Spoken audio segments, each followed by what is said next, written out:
Hello everyone, कैसे हैं आप सब। मैं जोनी सैनी आपका स्वागत करता हूं। आशा करता हूं आप सब अच्छे होंगे। आज हम देखने वाले हैं एक टॉपिक जो वेरी इंपॉर्टेंट है, ग्रह संबंधित टॉपिक है।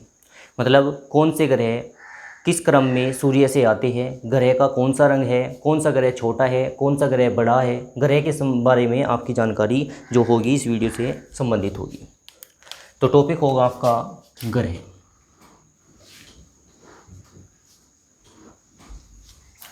सबसे पहले अगर हम बात करें, स्टार्टिंग में कौन होता है? सूर्य।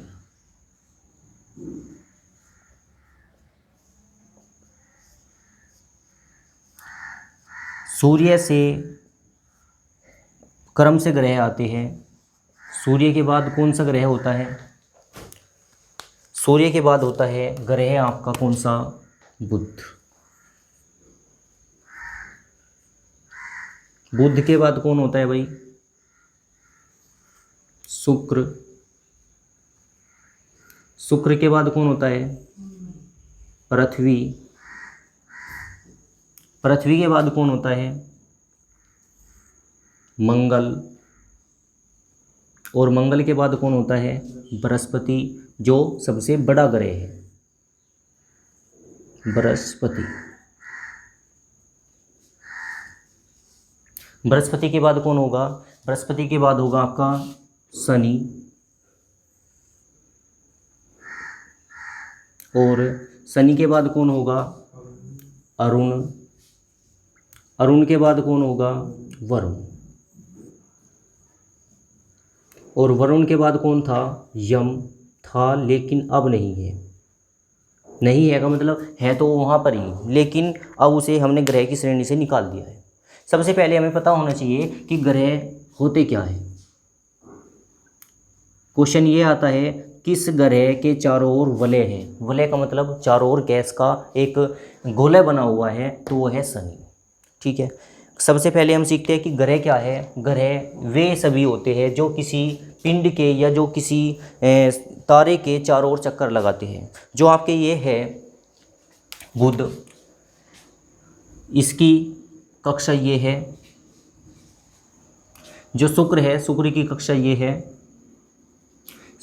पृथ्वी की कक्षा ये है। इस तरीके से सभी ग्रह की कक्षाएं निश्चित है।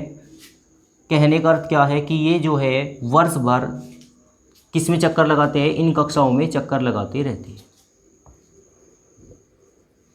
ऐसे ही कक्षा थी किसकी? यम की।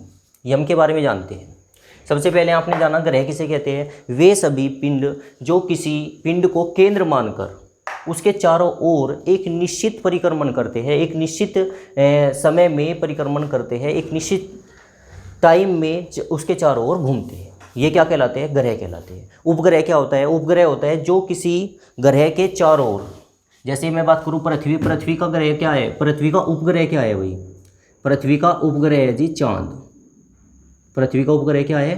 चांद। चांद क्या करता है? पृथ्वी के चारों ओर चक्कर लगाता है। वे जो ग्रह के चारों ओर चक्कर लगाते हैं क्या कहलाते हैं? उपग्रह। और वे सभी पिंड जो किसी तारे के चारों ओर चक्कर लगाते हैं क्या कहलाते हैं? ग्रह। यम। यम के बारे में जानो। यम क्या है? यम 2006 में ग्रह की श्रेणी से निकाल दिया गया। क्यों? क्योंकि एक 2006 में एक परिभाषा आई जो केप्लनिकस ने दी, वैज्ञानिक केप्लर ने दी। कौन सी? कि वे सभी पिंड जो सूर्य के चारों ओर एक निश्चित समय अंतराल में क्या करते हैं? चक्कर लगाते हैं। क्या कहलाते हैं? ग्रह कहलाते हैं। जैसे आपका ये बुध है, बुध एक चक्कर लगाने में कितना टाइम लेता है? मात्र 88 दिन लेता है। 88 डे लेता है। पृथ्वी की बात करूं, पृथ्वी एक पूरा चक्कर लगाने में कितना समय लेती है? ये लेती है 365 दिन। क्योंकि एक वर्ष पूरा होने के उपरांत ही क्या होता है? एक चक्कर पूरा हो जाता है। तो पृथ्वी सूर्य के चारों ओर जो चक्कर लगाती है वो कितने दिन में लगाती है? 365 दिन, मतलब एक वर्ष में। फिर ये दिन और रात कैसे होते हैं? दिन और रात होते हैं इनकी खुद के घूमने के कारण। देखो, ये सूर्य के चारों ओर घूम रहे, एक बात। दूसरा, ये अपने चारों ओर भी घूम रही है। अपने चारों ओर घूमने का मतलब एग्जाम्पल के तौर पे कोई व्यक्ति है, सपोज डैट मैं, अगर मैं अपने चारों ओर घूमता हूँ तो कैसे घूमूंगा? ऐसे। क्लियर? अगर मैं किसी पिंड को केंद्र मान के घूमूंगा तो क्या करूँगा, उसके चारों ओर घूमूंगा। एक तो होता है परिक्रमण, परिक्रमण, और एक होता है परिभ्रमण।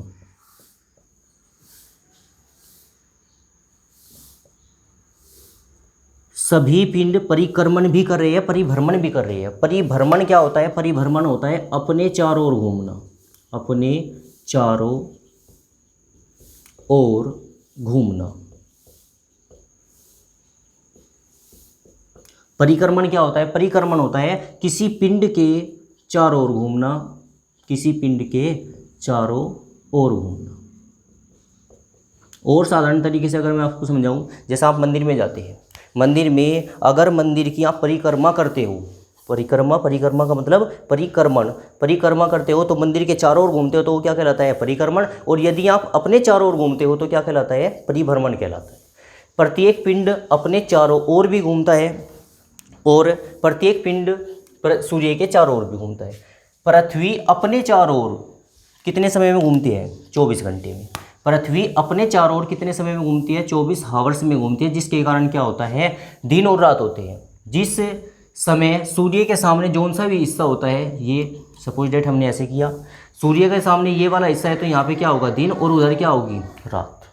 जब ये 12 घंटे में ऐसे घूम जाएगा तो ये वाला हिस्सा इधर आ जाएगा और ये वाला हिस्सा उधर चला जाएगा, तो यहाँ पे क्या होगा, दिन, और यहाँ पे क्या हो जाएगी, रात।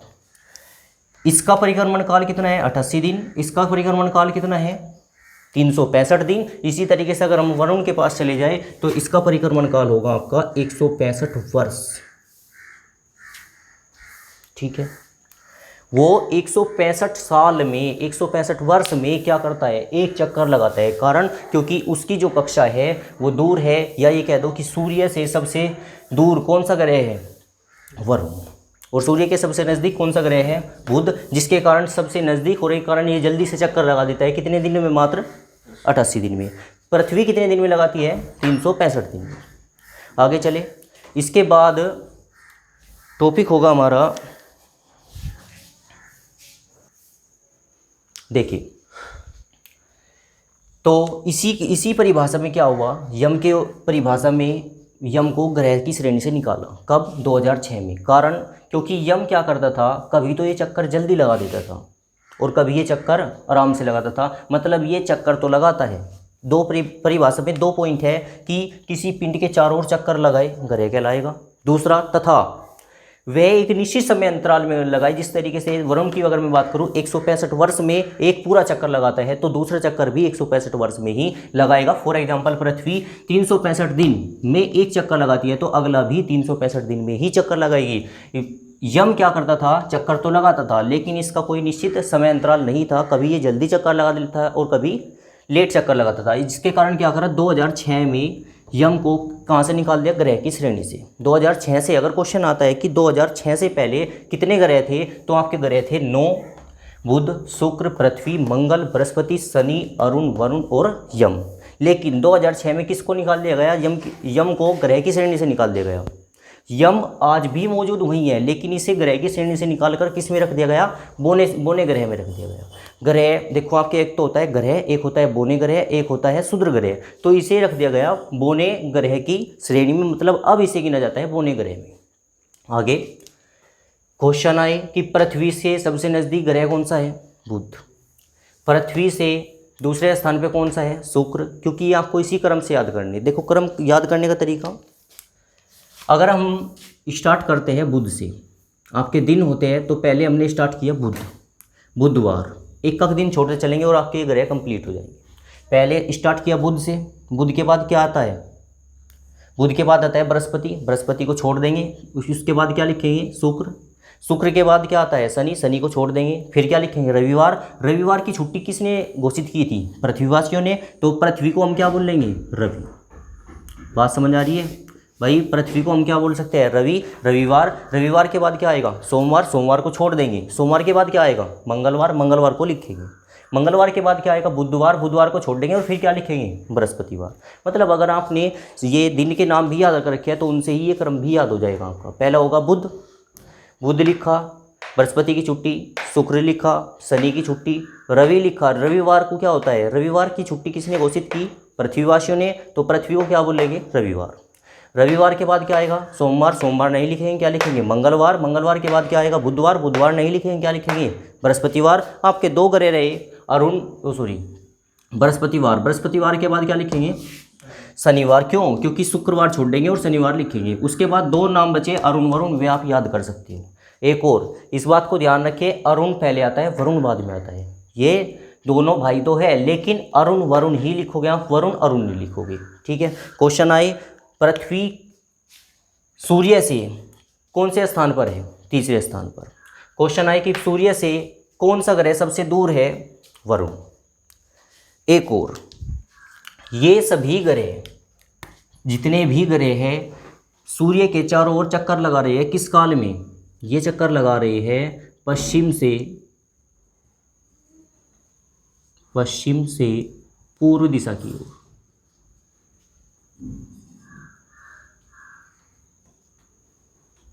पूर्व दिशा की ओर कहने का अर्थ क्या है, ये पश्चिम से किस दिशा में चलते हैं, पूर्व दिशा में चलते हैं। सारे के सारे चक्कर किस तरीके से लगाते हैं, इस तरीके से लगाते हैं। लेकिन क्वेश्चन आता है, कौन से दो ग्रह विपरीत चक्कर लगा रहे हैं, कौन से दो ग्रह उल्टी दिशा में चक्कर लगा रहे हैं, ये आपका इंपॉर्टेंट क्वेश्चन रहेगा। यम अब ग्रह नहीं है। तो एक तो आपका शुक्र, एक आपका अरुण, ये क्या करते हैं, विपरीत चक्कर लगाते हैं, उल्टे चक्कर लगाते हैं। कहने का अर्थ, ये सभी ग्रह तो इस दिशा में चक्कर लगा रहे हैं। ये किस दिशा में चक्कर लगा रहे हैं, इस दिशा में। और अरुण किस दिशा में चक्कर लगा रहा है, इस दिशा में। ठीक है, याद करना बड़ा आसान है। शुरू से दूसरा और लास्ट से भी, अंतिम से भी दूसरा क्या कर रहे हैं, उल्टे चक्कर लगा रही है। ठीक है, आगे चलते हैं। अगर मैं बात करूं पृथ्वी, पृथ्वी का रंग कैसा है भाई, आकाश से देखने पर पृथ्वी कैसी दिखाई देती है, नीली। क्यों, जल होने के कारण पृथ्वी के 70% भाग पर क्या है, जल, जिसके कारण पृथ्वी का रंग कैसे दिखाई देता है, नीला। मंगल, मंगल का रंग कैसा दिखाई देता है, लाल। मंगल का रंग कैसा दिखाई देता है, लाल। बृहस्पति का रंग कैसा दिखाई देता है, पीला। शनि का रंग कैसा दिखाई देता है, काला। और अरुण वरुण का रंग कैसा दिखाई देता है, हरा और हरा। ये भी क्वेश्चन आ जाता है रंग से संबंधित। इसका रंग कैसे दिखाई देता है, लगभग लाल ही दिखाई देता है। इसका रंग कैसे दिखाई देता है, चमकीला या लाल। क्वेश्चन आए, सबसे गर्म ग्रह कौन सा है, इनमें सबसे गर्म ग्रह कौन सा होगा। देखो, पृथ्वी के, सूर्य के सबसे नज़दीक कौन है, बुध। तो ये गर्म ग्रह होना चाहिए था, लेकिन ये गर्म ग्रह नहीं है। गर्म ग्रह कौन सा है आपका, शुक्र। कारण, क्योंकि यहाँ की जो भूमि है, यहाँ की जो मिट्टी है, वो क्या है, शुष्क है। शुष्क होने का अर्थ है ये जो है ऊष्मा को अपनी ओर ज़्यादा आकर्षित करती है, जिसके कारण क्या है, सबसे गर्म ग्रह कौन सा है, शुक्र है। क्वेश्चन आता है कि सबसे गर्म ग्रह कौन सा है, तो वो है होगा आपका शुक्र। चमकीला ग्रह किसे कहा जाता है, शुक्र को। भोर का तारा या सांझ का तारा किसे कहा जाता है, शुक्र को। पृथ्वी नाम है स्त्रीलिंग। पृथ्वी का अगर भाई कहा जाए, पृथ्वी का भाई कौन है, पृथ्वी का भाई होगा मंगल। अगर पृथ्वी की बहन कहा जाए, पृथ्वी की बहन होगी शुक्र। ठीक है। सबसे बड़ा ग्रह कौन सा है, सबसे बड़ा ग्रह है आपका बृहस्पति। ठीक है। सबसे छोटा ग्रह है कौन सा आपका, बुध। अगर इन्हें क्रम से लगाया जाए, एक और बात, ये क्वेश्चन आता है कि इनमें से बाह्य ग्रह कौन सा है और आंतरिक ग्रह कौन सा है। शुरू के 4 ग्रह 1 2 3 4, शुरू के 4 ग्रह तो हो गए आपके आंतरिक, जो सूर्य के नज़दीक है वे आंतरिक ग्रह होंगे, और जो सूर्य के बाद है वे कौन से ग्रह होंगे, बाह्य। ये चारों के चारों क्या ग्रह क्या कहलाएंगे, बाह्य ग्रह, और ये क्या कहलाएंगे, आंतरिक ग्रह। ठीक है। क्रम की बात करते हैं। सबसे बड़ा ग्रह कौन सा है, बृहस्पति। बृहस्पति के बाद शनि, शनि के बाद अरुण, और अरुण के बाद वरुण। तो आसान है, सबसे बड़ा ग्रह कौन सा है, बृहस्पति। फिर बृहस्पति के बाद कौन सा बड़ा ग्रह है? शनि, शनि के बाद अरुण, अरुण के बाद वरुण। अगर पूछा जाए पृथ्वी का नंबर कौन सा है, तो पृथ्वी का नंबर है 5वां। पृथ्वी कौन सा ग्रह है? 5वां बड़ा ग्रह है। पृथ्वी के बाद कौन सा होगा आपका? मंगल, और मंगल के बाद कौन सा होगा? शुक्र, और सबसे लास्ट में कौन सा है? बुध। बुध क्या है? सबसे छोटा ग्रह है, और बृहस्पति क्या है आपका? सबसे बड़ा ग्रह है। अब पृथ्वी का उपग्रह कौन सा है? चांद, एकमात्र उपग्रह है। मंगल की बात करूं, मंगल पर 2 इंपॉर्टेंट टॉपिक है। अगर आपसे कहा जाए कि विश्व में सबसे बड़ा ज्वालामुखी कहाँ स्थित है, तो विश्व में सबसे बड़ा ज्वालामुखी आपका है मंगल ग्रह पर, जिसका नाम है आपका निकस ओलंपिया। निकस ओलंपिया।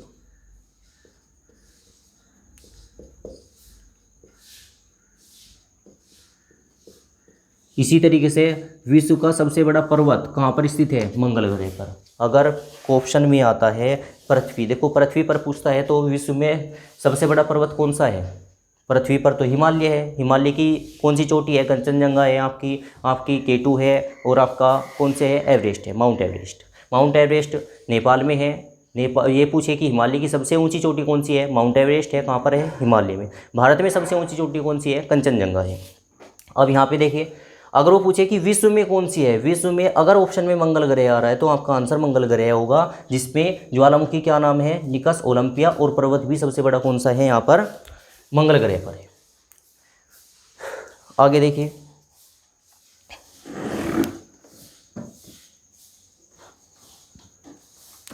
एक ये क्वेश्चन जरूर ये आता है, बृहस्पति सबसे बड़ा ग्रह कौन सा है? बृहस्पति। सबसे बड़ा उपग्रह किसका है? सबसे बड़ा उपग्रह है आपका बृहस्पति का। क्या नाम है? ज्ञानमील। ज्ञानमील, ये क्वेश्चन आता है, ज्ञानमील किसका उपग्रह है? तो बृहस्पति का। ठीक है, अब देखते हैं क्वेश्चन क्या क्या बन सकते हैं इससे। सबसे पहला क्वेश्चन, अगर आपसे पूछे क्षुद्र ग्रह किन ग्रह के बीच में आते हैं? एक ये टॉपिक रह गया, क्षुद्र ग्रह होते हैं वे किन के बीच में आते हैं? जो आपका मंगल और बृहस्पति है, इनके बीच में छोटे छोटे ग्रह है, छोटे छोटे पिंड है, जिन्हें क्या कहा जाता है? क्षुद्र ग्रह कहा जाता है। तो क्षुद्र ग्रह किन के बीच में आते हैं? मंगल और बृहस्पति। एकमात्र क्षुद्र ग्रह जो नंगी आंखें से देखा जा सकता है, उसका नाम है आपका वेल्स्टा। आगे देखिए, आपका कोई टॉपिक इसके अलावा नहीं बचा। चलो, तो आपने देखा ग्रह से संबंधित टॉपिक। आपको इसमें अगर कहीं कोई डाउट है तो कमेंट करके बता सकते हैं। वीडियो देखने के लिए आपका धन्यवाद। Thank you.